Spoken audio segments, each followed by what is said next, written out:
Assalamualaikum warahmatullahi wabarakatuh. Apa kabar semuanya? Baik, mudah-mudahan dalam keadaan sehat ya. Amin ya rabbal alamin. Baik, anak-anakku sekalian, di pertemuan hari ini Bapak akan menjelaskan tentang novel ya, novel di bahasa Sunda. Nah, Bapak akan bacakan dulu ya pengertiannya di sini. Novel merupakan salah sahiji genre sastra Sunda nu datangna tina sastra bangsa Deungeun. Ya, lain asli pituin sastra Sunda. Novel nyaeta carita rekaan nu relatif panjang dina wangun prosa sarta miboga alur carita jeung karakter anu kompleks. Nah, ini novel, pengertian novel dalam bahasa Sunda. Ya mungkin kalian bisa tahu lah novel-novel di bahasa Indonesia seperti apa. Nah, tidak jauh beda mungkin dengan bahasa Sunda. Mungkin bedanya hanya di bahasanya saja gitu ya. Baik, kulantaran panjang novel biasa nama sok mangrupa buku. Nah, biasanya karena kan novel ini biasanya panjang-panjang ya, makanya biasanya berbentuk seperti buku gitu. Novel Sunda nu mimiti medal nyaeta baruang kanu ngarora.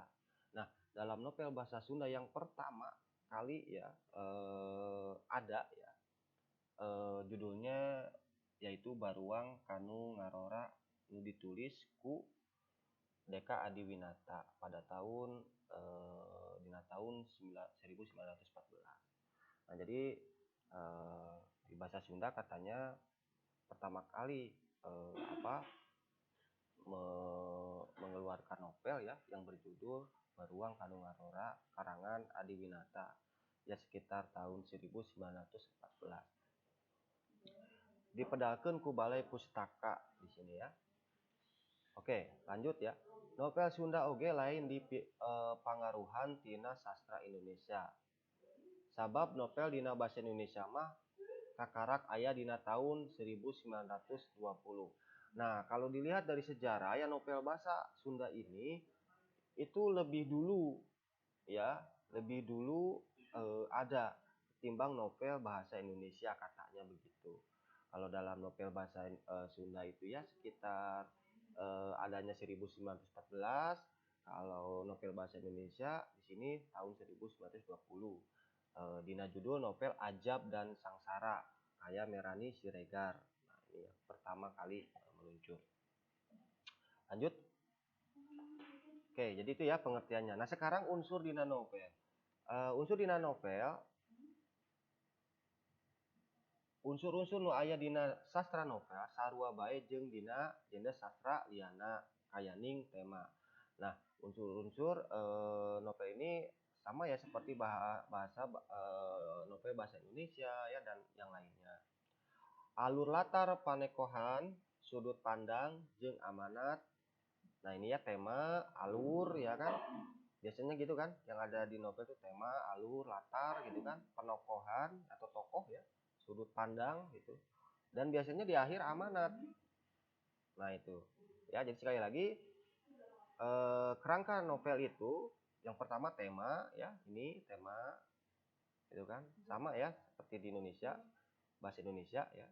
Tema, alur, latar, penokohan, sudut pandang, jeung amanat dan amanat biasanya terakhir. Amanat.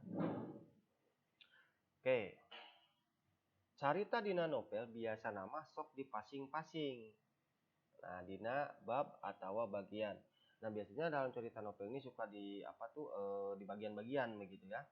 Nah, dumasar karena caritana novel bisa dipasing-pasing jadi beberapa bagian. Nah, jenis novel ini ya dibedakan menjadi novel ini ada beberapa jenis ya novel ini. Pertama, novel tentang silih asih ya. Biasanya novel silih asih ini menceritakan cinta asmara pelaku utama itu. Terus yang kedua, novel keluarga. Novel keluarga ini adalah novel yang menceritakan tentang keluarga ya, pelaku menceritakan masalah keluarga pelaku utama. Nah, itu. Ya. Oke. Terus yang ketiga, novel sosial ya. Novel sosial ini nyaritakeun atawa nyoko karena masalah sosial masyarakat ya, berkaitan ini dengan mungkin kegiatan sosial masyarakat ya, atau menceritakan tentang masalah-masalah sosial masyarakat dan lain-lain itu ya. Terus yang keempat, novel misteri. Nah, novel misteri mungkin kalian sudah tahu ya, pasti menceritakan tentang hal-hal yang misteri lah begitu ya. Rusia begitu dalam bahasa Sundanya, mengandung Rusia gitu kan. Misalkan di suatu pegunungan ada apa di situ ya, goa atau apa. Nah, diceritakan di situ yang mengandung unsur misteri itu. Selanjutnya yang kelima yaitu novel sejarah ya. Novel sejarah ini pasti isinya menceritakan tentang sejarah-sejarah di masa lampau ya, ceritakan kejadian sejarah seperti menceritakan sejarah-sejarah tentang Pangeran Diponegoro contohnya, mungkin sejarah-sejarah tentang Sunan Kalijaga dan lain-lain lah gitu ya. Intinya novel sejarah ini pasti menceritakan kejadian sejarah-sejarah di masa lampau ya. Nah, dan yang terakhir yang keenam adalah novel jiwa atau psikologi. Nah, sini nyaritakeun kayaan kejiwaan. Nah, ini ya menceritakan seputar tentang psikologi ya. Tuh, tentang kejiwaan, ilmu kejiwaan lah begitu ya. Nah, itu jenis-jenis novel ya di bahasa Sunda ya, ada 6. Yang pertama novel silih asih, novel keluarga, yang kedua, yang ketiga novel sosial, keempat novel misteri, dan kelima novel sejarah, dan yang keenam novel psikologi. Oke. Baik, sampai di sini ada pertanyaan. Kalau ada pertanyaan kalian bisa langsung kirim via email Bapak ya. Mungkin kalian sudah tahu ya email Bapak sebelumnya, tinggal dikirim saja. Nah, jadi itu ya, kesimpulannya adalah novel ini cerita panjang ya di sini ya, diwangun prosa serta mibogan alur cerita jeung karakter anu kompleks.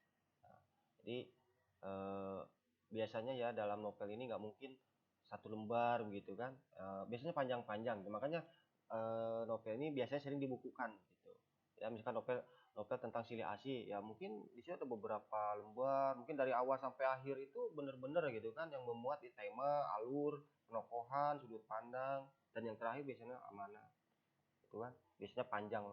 Mungkin kalian sudah pernah lihat contoh novel atau pernah membaca novel yang di bahasa Indonesia itu ya sama ya dengan bahasa Indonesia. Cuman kalau dilihat dari sejarah memang terbitnya novel Sunda dengan di sini bahasa Indonesia itu lebih duluan orang Sunda ya. Tuh di sini diceritakan kalau Sunda ini lebih dulu ya, sekitar tahun 1914 ya. Terus kalau untuk yang versi bahasa Indonesianya itu sekitar tahun 1920. Itu dilihat dari sejarahnya. Nah, bisa dilihat di sini ya. Oke. Tuh. Nah, yang unsur-unsur novel itu tadi ya, dibagi menjadi 6.